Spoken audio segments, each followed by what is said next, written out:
preview. I'm going to do a little. So, hello, regional churches. We're going to have a fascinating conversation with Travis Enright. You might recognize some of you, Travis. He was present at my induction at St. Andrews, gave a few welcoming words, and spoke at our presbytery. And not our presbytery, our synod. You came and did a little presentation when we were at Eckville. Do you remember that? No, sorry. Well, so you talked to a whole bunch of Presbyterians. Yay, welcome. I remember you. I'll heal that memory later.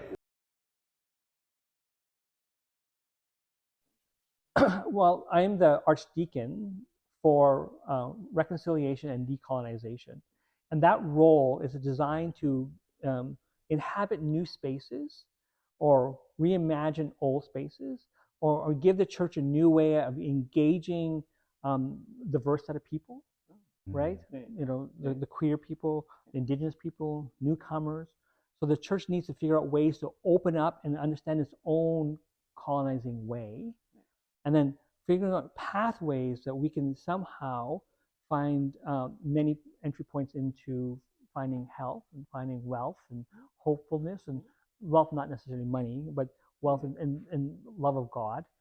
But all those things so that people can find their best way of existing in this planet, you know, and in direct connection with their relations, like the ones who come before and the ones that will come after and the ones that are walking with us as neighbors, right?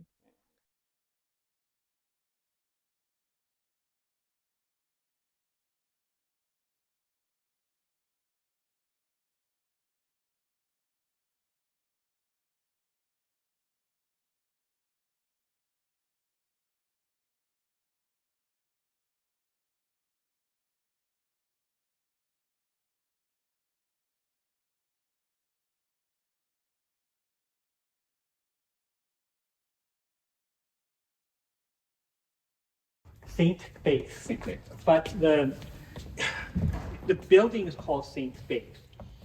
But the expression is slowly going to be called Lodgepole. Okay.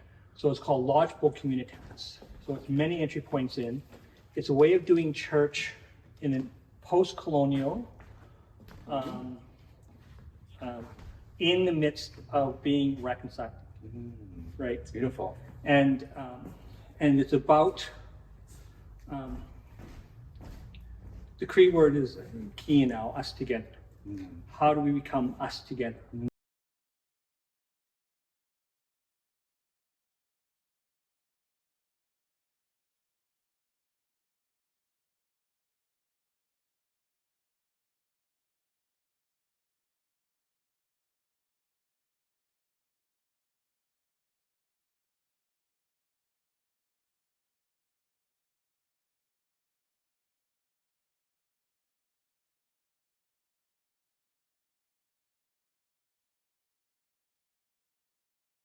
Sure, I'm Travis.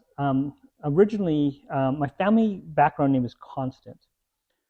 So we were the Constants. If you go look at Treaty 6, we were the original treaty signers and negotiators in Fort Pitt and Fort Carleton. So we were the original families there, and Bernard Constant, who's my direct descendant, is one of the few people who actually signed his name to the treaty. All the previous people, they signed an X, which is nothing against that, but he signed his name. And he particularly had a role in installing education, on-reserve education in the treaty. Because Treaty 5 didn't have that provision. They had some kind of weird language around education. But there's an acknowledgement that we need to be part of this conversation with settlers, people who are immigrating from many places. We are a country of immigrants. Needed to acknowledge that we had to figure out ways to learn from each other, how to be in unity with each other so that we can share each other's truth, share each other's spirituality, share each other's lodges, right? So Crees would tend to think of a spiritual home as a lodge, something that is built every season, but it also returns to the earth every season. But Europeans come to think of a place of a church, a formal structure.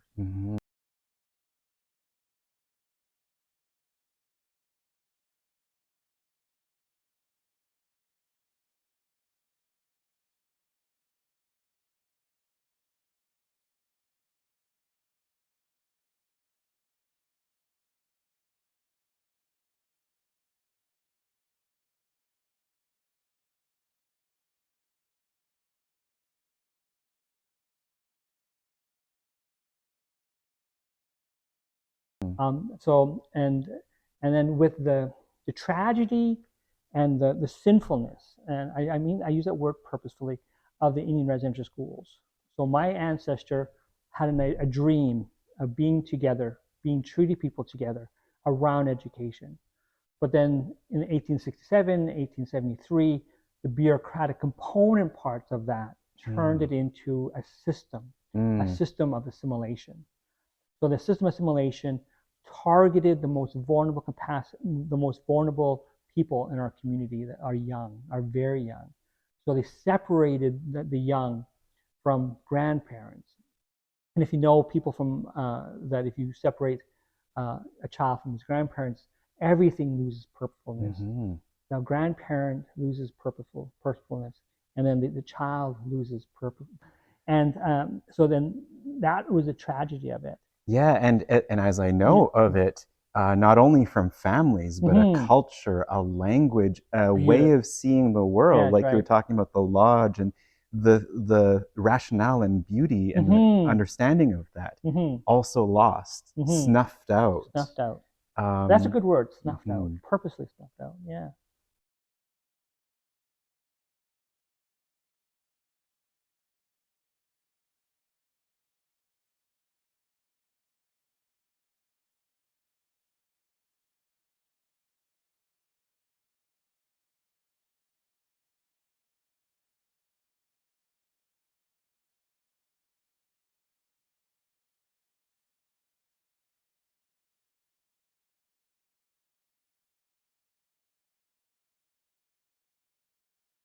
Well, I think the thing that the biggest word that was missing in truth in reconciliation is courage. And I think we're in a time of great opportunities to be courageous. And I think the church came in a very particular format as ethnic groupings from overseas. Again, these are immigrants that came in. There's a lot of conversation about immigration, but everybody's an immigrant, right?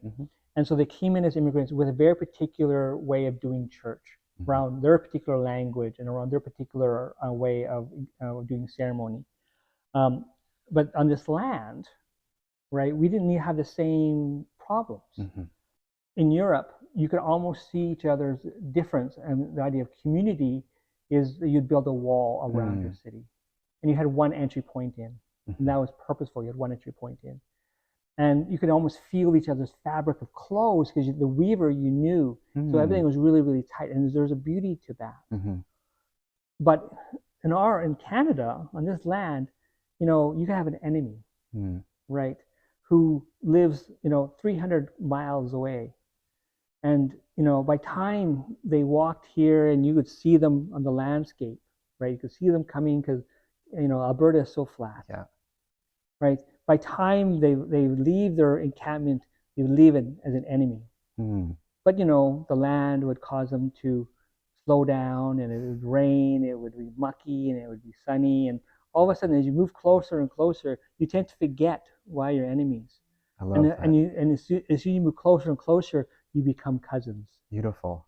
Right. So I think that's the idea. Yeah. It's not about trying to build walls. How many entry points in can we all have? Yeah, the land is also the instructor. The land is a cause of healing and reconciliation. That's right. Yeah. That's beautiful.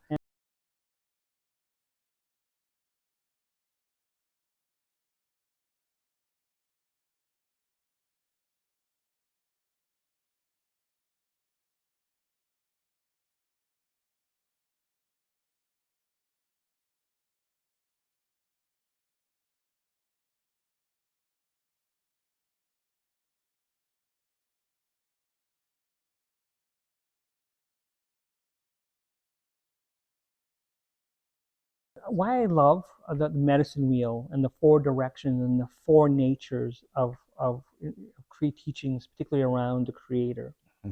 There's movement in that, right? And there's also difference in it because it talks about the many peoples who come to this land, who share this land. But the component part, what we're celebrating, is the reclaiming of spirituality in this moment. Bernadette Ayatollah said, "I'm so tired of yelling, and so tired of crying and so tired of being beaten. At some point in time, we have to claim that the spirituality of the medicine wheel. And I think that is what the courage is also about. How do we claim that spirituality in a good way? Yeah. Right? It's not about saying, can we all be the same? Right. Or do we have ancestral home, which is beautiful? But how do we find and be willing to hear another person's truth, right? And allow that dignity of difference, that dignity of their own creative story from a different direction to come in and be revelatory on my truth. Yeah. Right. That's the nature of the lodge. Everybody coming together, sharing their story, sharing how they came to this land, sharing how they find wonderment in being formed by this land. Right. This land is again is a permanent dialogue partner. Yeah. Right?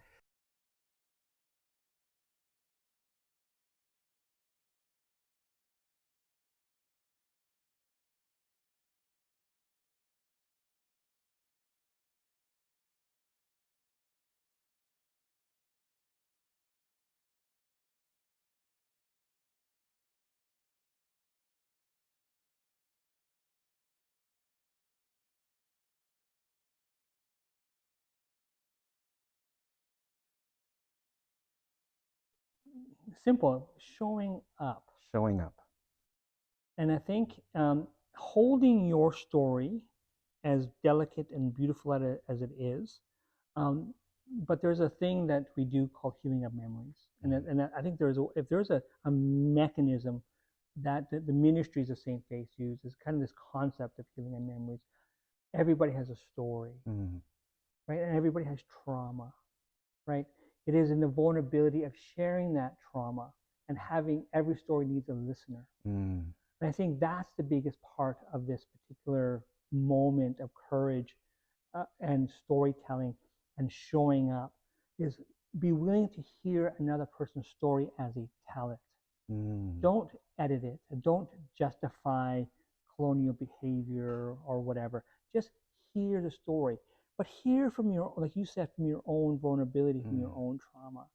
And then you'll find different connecting points. There is we have a CRC pastor as part of our communitas here. And she tells a story often when she first arrived here. She didn't know what to do. She felt overwhelmed by the number of, because we have a large street ministry, because we're on 118th Avenue and it's beautiful.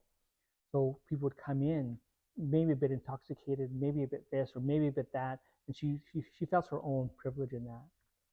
So she's feeling pretty vulnerable, and her own mental health was not the best on that day. And then she saw this man coming in. He looked equally that he was not having the best day, right? And his hands were down, and she said, I just want to sit with him. I don't know what God was saying to there. I just want to sit with him. So she sat down, and he put his head up. And they looked at each other's eyes, and all she said was, I also struggle with my own mental health.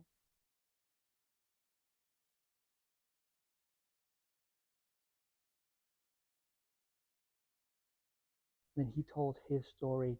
And to this day, there's a connection that they had. And it's about showing up and being vulnerable. I think that is what the ministries of the St. Faith is. And we have a fund called Pakanosuin, which is out of Kings. Yeah. And that fund is a place where small bits of money can be given to people who need to tell their story, who need moments of healing in the memories, moments where they need to be reconnected. Sometimes on the street, no one's holding their story. Yeah, to be seen, to be heard. Yeah. I've heard that being seen and heard like that is the closest definition to love. That the two and one are the same. That's right. Yeah. And when you talk about showing up, I think about our traditional Christian theology of incarnational theology. Ours is a God that showed up for us. Oh. And as you were talking about these stories, not just for us, like it wasn't like Christology is lovely, but he showed up he named them. Yeah. Woman at the well. Yes. Martha. Mm-hmm. You know, he named people. It was doubly incarnate. Yeah. He showed up for people. Right. Right. And saw right into to them. You know. It's beautiful. So, yeah.